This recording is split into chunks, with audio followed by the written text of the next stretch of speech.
Is Texas Motor Speedway finally getting the Dozer treatment after years and years of complaints from race fans? A bombshell tweet from Crash Gladys last night would indicate as much.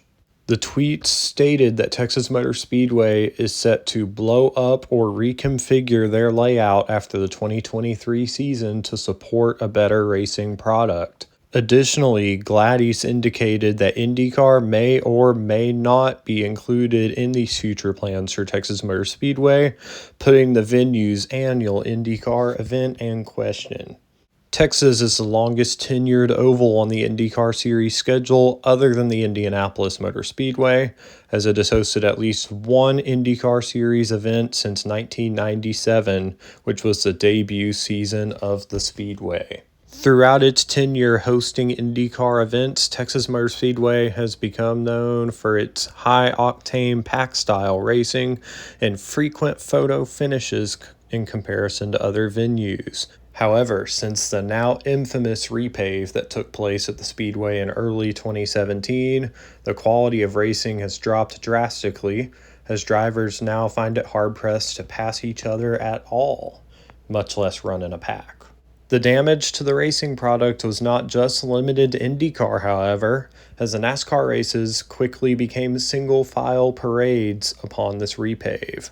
In an attempt to mitigate these single-file parades, NASCAR began putting down the PJ1 track bite traction compound in the upper grooves and the corners, which was intended to foster some multi-groove racing around the facility.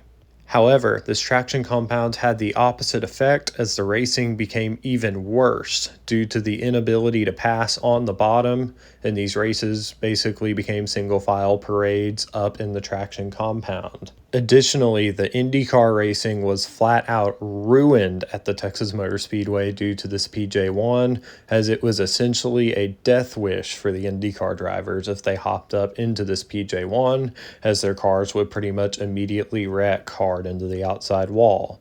As a result, they are limited to maybe 1.5 grooves to be able to run in, making it essentially impossible to pass.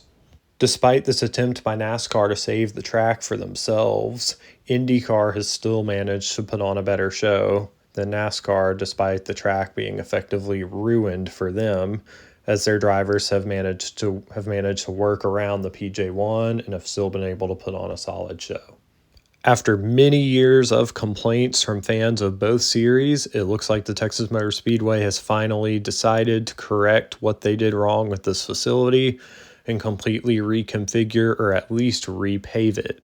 Based on the doubt and uncertainty around the future of IndyCar at Texas Motor Speedway, I would assume that this repave or reconfiguration or whatever Texas Motor Speedway is doing is going to be 100% centered around NASCAR. So that raises the question, what is this reconfiguration going to look like?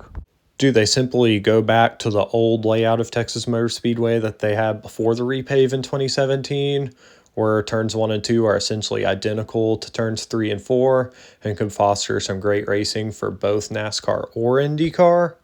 Or do they go more of the short track route like what Fontana is doing, which would not necessarily foster good IndyCar racing and could even be dangerous for those drivers?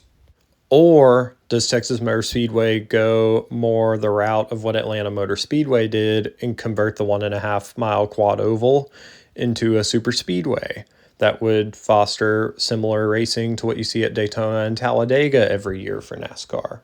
It will be interesting to see what Texas Motor Speedway is actually going to do as more details come out here in the coming days and weeks. Thank y'all for watching today's video. Please hit the button below and subscribe if y'all haven't already.